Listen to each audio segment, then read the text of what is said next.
Namaste, Jai Hind everyone. Today we are going to see a very sensationalized topic which is doing rounds and rounds of in social media. So a day before, we had a news which went frenzy in Twitter that Tariq Jamil, a son of Maulana Tariq Jamil, a very famous, powerful preacher, Islamic preacher based out of Pakistan, his son was killed. So that's a news which got viral in India and elsewhere. And later, his family, his brother, came on air on a social media post. He said it's a very unfortunate incident. My brother has been going through depression. He had psychological issues. He was under treatment, and surprisingly, he said he was under shock treatment. So we did everything to save him, but unfortunately, this day morning, he picked up the pistol from his bodyguard when he was in the gym and shot himself dead. So this is a time of grief. Please bear with us and don't spread any false news.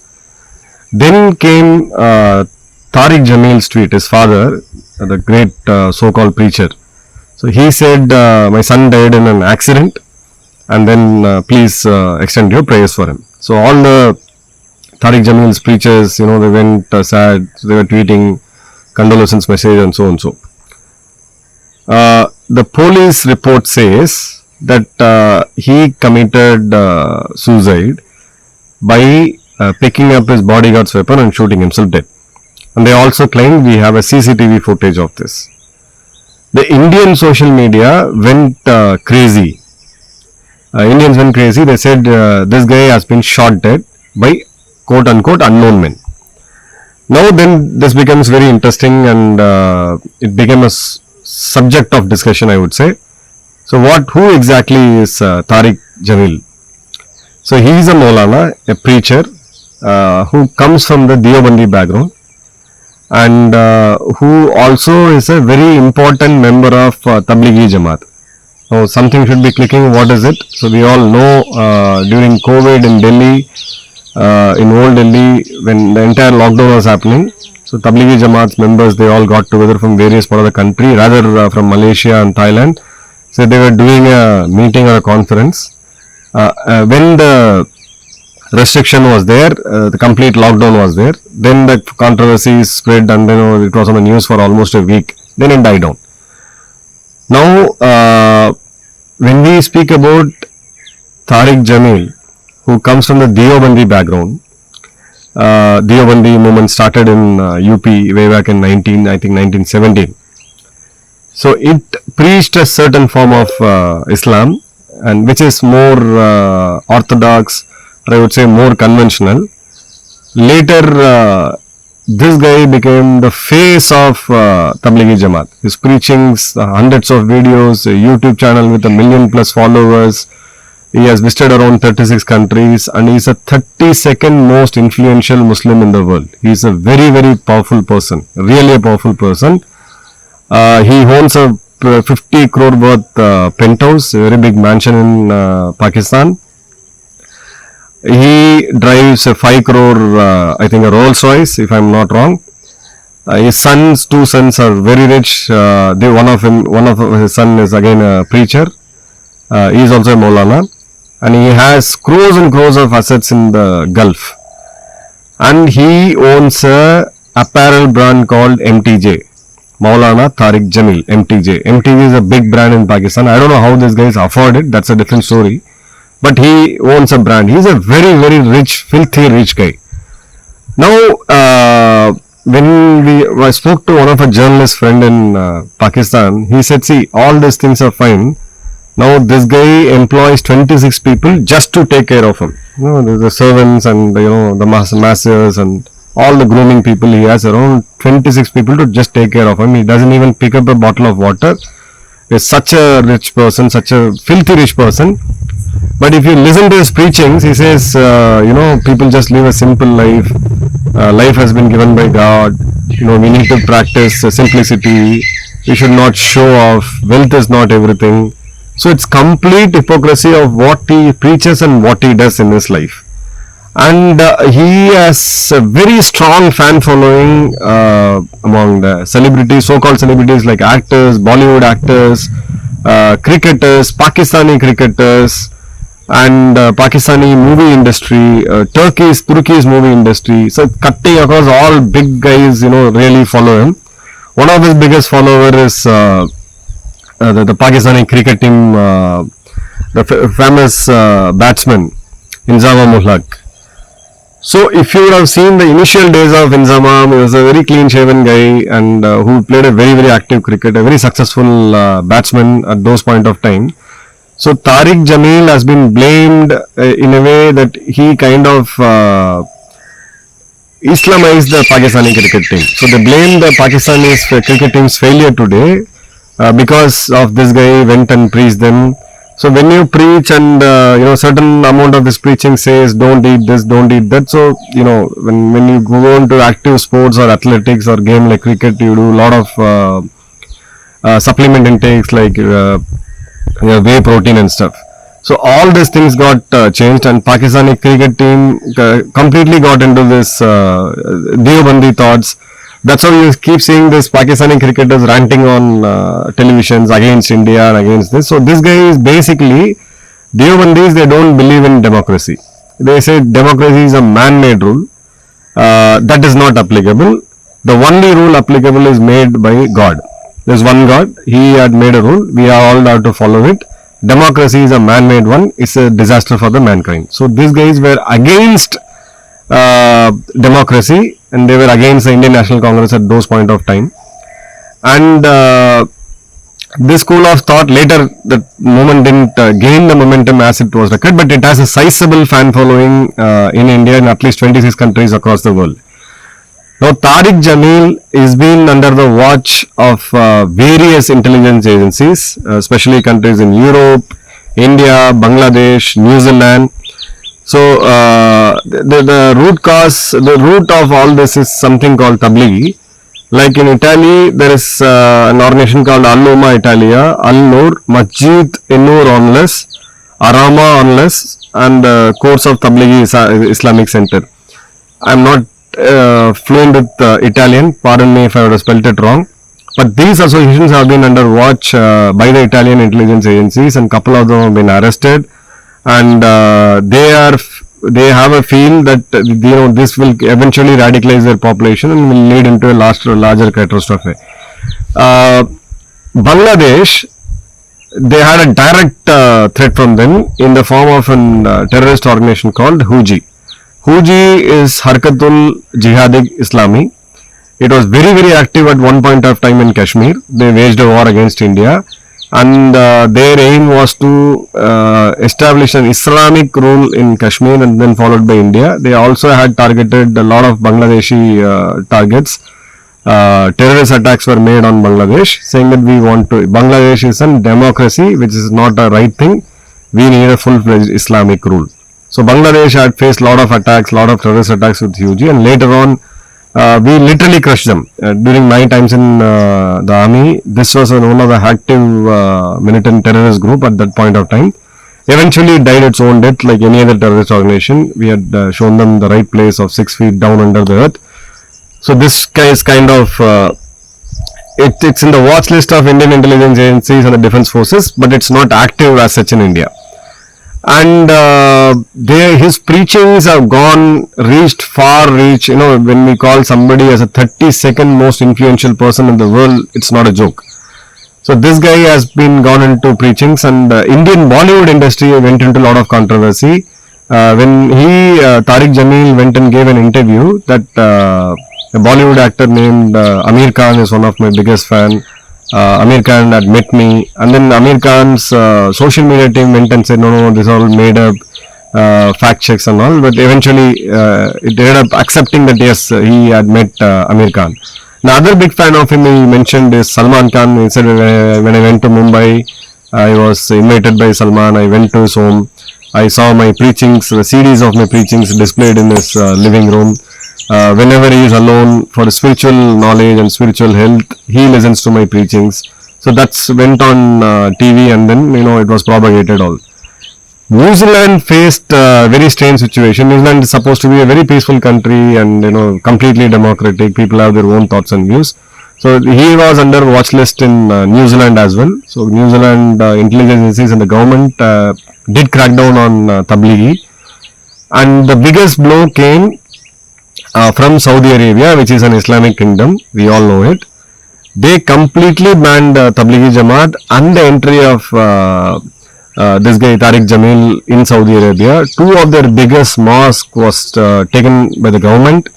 Their preachings in all forms, digital, print, in person, everything was banned because Saudi said that this Tablighi Jamaat's, the ideologue is the gateway for terrorism. That's the exact word which a Saudi minister used when they said, when people asked him, why did you ban them? So it's a very controversial organization which radicalizes people. But the founder himself, one of the major member, the very important person, the influencer himself lives a very lavish life, has crores and crores of assets, millions of assets.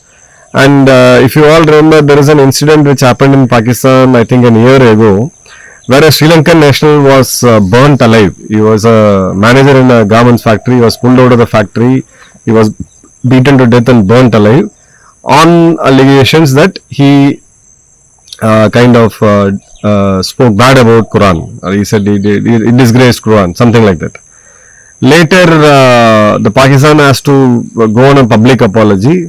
Cases were filed for rioting and killing an civilian, and that's a foreign national. Sri Lanka took it very seriously, and that time Tariq Jamil was very, very close to Imran Khan. Imran Khan was then the Prime Minister of Pakistan.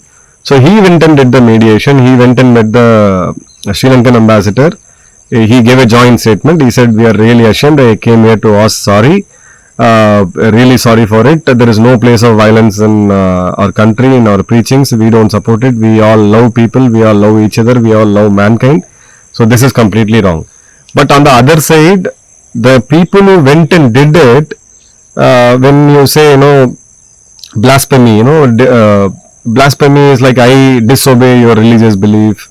This has to be. Pakistan has very, very stringent blasphemy laws. Any minorities can be prosecuted for very lame reasons under the blasphemy laws.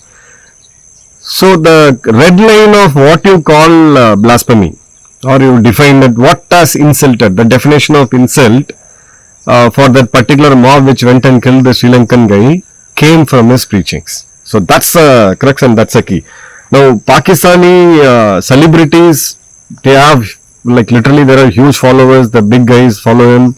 Bollywood, we have a lot of people following him. Cricketers, a lot of people follow him. In fact, one time Shoaib Akhtar went on record and said even our cricketer Harbhajan Singh was influenced by this guy Jamil. So Tariq Jamil has been an influential personality, but later I think Harbhajan went on record and said, no, this is rubbish. I never followed him, or I don't get inspired by these people.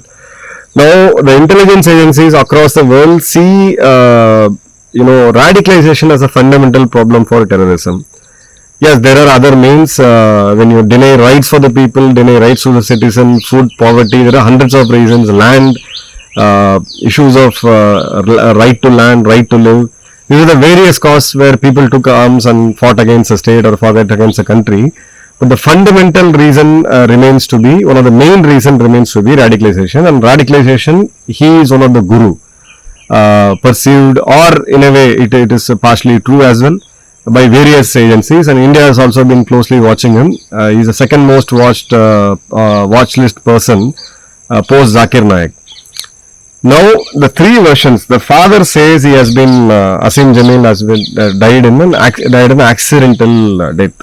His elder brother goes on record and says that he had, psychological issues. He was under shock treatment. I don't know what sort of psychological issues will be put under shock treatment. And that guy goes and does an active gymming. Asim Jamil was actually killed in a gym, or whichever way, he shot himself or killed. So it's a clear controversy, and the Pakistani social media was reacting frenziedly. One side is a condolence message, but the other side is crazy that this is an handwork of RNAW.